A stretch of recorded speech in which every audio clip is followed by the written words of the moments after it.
Bien, continuamos entonces con el desarrollo y el análisis de la planificación curricular mirando el CNE. En este caso, ya hemos hecho un análisis en los videos anteriores de cómo se han dado los cambios históricamente, los reajustes, las reformas y los enfoques en el devenir de los años. Más o menos hoy estamos ya en un nivel de decir de los documentos curriculares anteriores, qué es lo que se mantiene en el currículo nacional de la educación básica y qué cambios hay. Entonces vamos a hacer ese análisis para ir aclarando conceptos y no pensar que es lo mismo, sino veamos qué se mantiene y qué es lo que ha cambiado. Por ejemplo, en el diseño curricular del 2008 se desarrolla el enfoque por competencias. Esto continúa el enfoque de competencias, es decir, es un currículum que desarrolla competencias. Entonces, sigue manteniéndose ese desarrollo de competencias. El enfoque es la interdisciplinariedad, es decir, trabajar de manera articulada dentro de las diferentes disciplinas, situación que se sigue manteniendo. No podemos trabajar por materias distintas, sino que tiene que haber una integración. Por eso lo que se planteaba siempre es el trabajo de la articulación de las áreas, que muchas veces en el nivel secundario ha sido un poco difícil manejar esta situación porque cada uno de los docentes maneja un área distinta. Pero hoy, por ejemplo, se habla de un trabajo colegiado. Precisamente es eso, para abordar este aspecto que es fundamental. La organización por ciclos se mantiene, la organización por ciclos, ¿no? Los 7 ciclos de la educación básica regular que se siguen manteniendo, ahí no han habido cambios. ¿Cuáles son los cambios que ahora podemos evidenciar? Por ejemplo, se trabajaba con una opción por una evaluación cualitativa, ¿perfecto? Allá se daba una mirada de describir los logros de los estudiantes. En estos cambios, que es del currículum nacional actual, se habla de una evaluación formativa, es decir, un enfoque de una evaluación formativa. Mira lo siguiente: además de describir, de cualificar los resultados de la evaluación de los estudiantes, interviene para mejorar, para ayudar a superar las debilidades que se observan en esa descripción de los aprendizajes. Es decir, va un poquito más allá del simple describir, sino va más allá porque usando esta información, estas descripciones, plantea acciones para mejorar y ayudar a superar las debilidades. Entonces, por ahí vemos una evaluación formativa. Las escalas de calificación diversas. Con los anteriores documentos, por ejemplo, con el último, con el DCN, en inicial se hablaba de una escala A, B, C. En primaria, AD, A, B y C. Y en secundaria, de 0 a 20.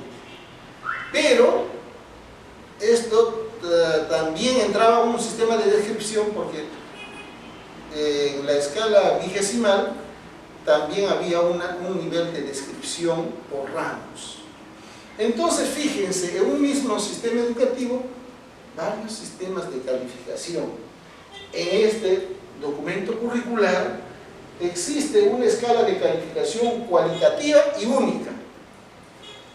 Pero ya por ahí estarán diciendo seguramente, pero no es mentira, eso es mentira, porque el año pasado hemos trabajado en secundaria hasta primer grado con una escala y de segundo grado hacia arriba seguimos con la vigesimal.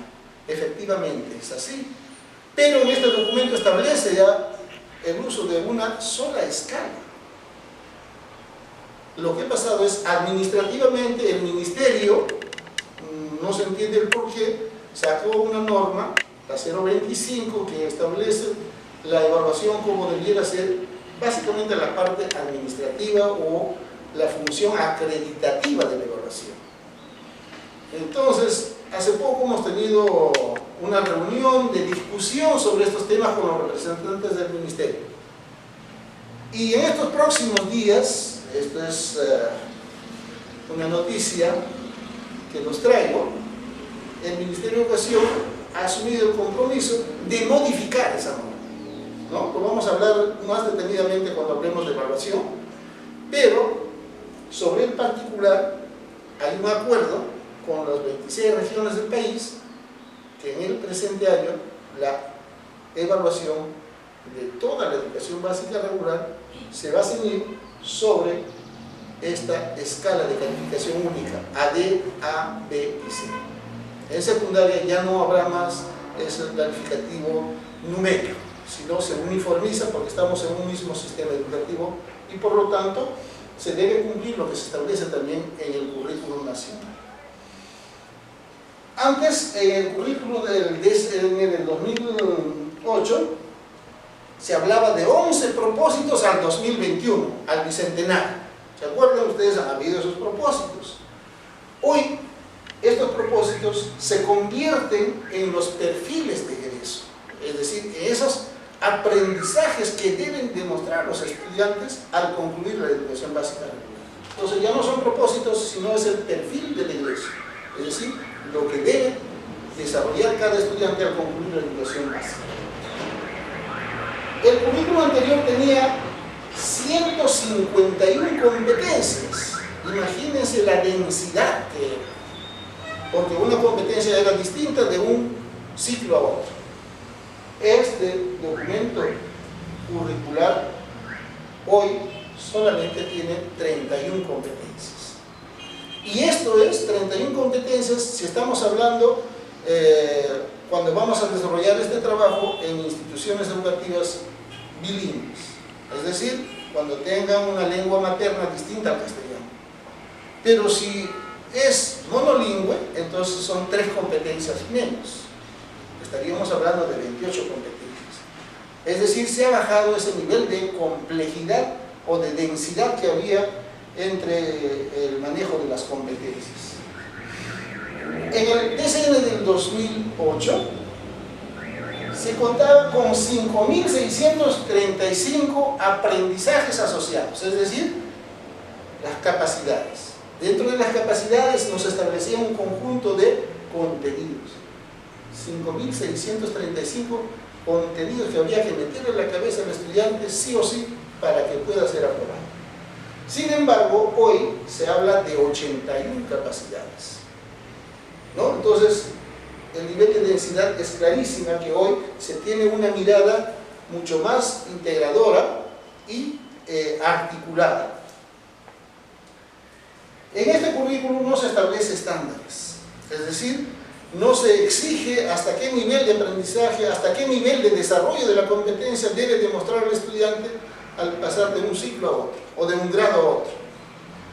Sin embargo, esto sí ya se establece con el currículo nacional estándares de aprendizaje en progresión, es decir, como sabemos que es una misma competencia, entonces vamos viendo progresivamente cuál va a ser el nivel de aprendizaje, y ese nivel de aprendizaje son los estándares, es decir, las metas que se debe lograr al desarrollar en cada grado y cada ciclo.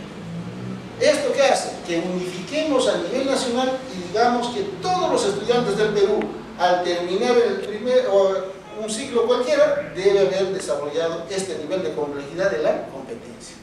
Ahí mirando que haya entonces un nivel de estandarización entre todos los estudiantes. Obviamente, si hablamos de este conjunto de aprendizajes asociados, un número alto de competencias, tenía una alta densidad. Hoy, este currículum tiene baja densidad. Aprendizaje sin secuencia clara y coherente. ¿Por qué? Porque había capacidades para cada ciclo. No había una secuencialidad entre ellas, ni menos no se podía articular porque eran separados. Entonces, esto se ha corregido. Hoy hablamos de aprendizajes descritos en progresión, porque son las mismas competencias y esos aprendizajes van de manera gradual y secuenciado en el desarrollo de las competencias. formulaciones genéricas o ambiguas, es decir, no tenían la claridad necesaria para el desarrollo de los aprendizajes. Hoy estas descripciones son precisas y claras del aprendizaje, porque se evidencia básicamente en estas 28 o 31 competencias y que se van a resumir en los 11 aprendizajes que vienen a ser los perfiles. No se ha previsto estrategia de monitoreo en el currículo del 2008, pero en el currículo nacional se ha previsto monitoreo y evaluación de su uso. Por eso que en este momento ya estamos en la etapa de la institucionalización de este currículo nacional. En los años anteriores se han venido dando un proceso de implementación, y ese proceso de implementación tiene que ver con ir monitoreando cómo se viene implementando, cómo se viene aplicando en las aulas y se viene evaluando para ir teniendo ideas claras de cómo vamos todos caminando juntos y hacer un uso adecuado de esta herramienta curricular. Uso basado en prescripciones normativas, es decir, se sacaba el currículum como un elemento normativo y se decía aplíquese en todo el país. Sin embargo, este currículum nacional, su uso está apoyado en la estrategia de implementación.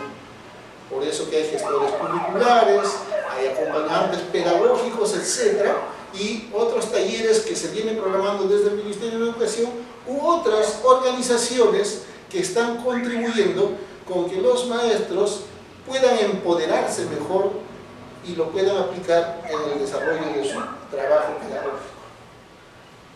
Y este documento no tenía herramientas pedagógicas que apoyen a la práctica docente. Sin embargo, el currículum nacional sí nos trae consigo herramientas pedagógicas que apoyen la implementación en el aula. Estas herramientas que son, por ejemplo,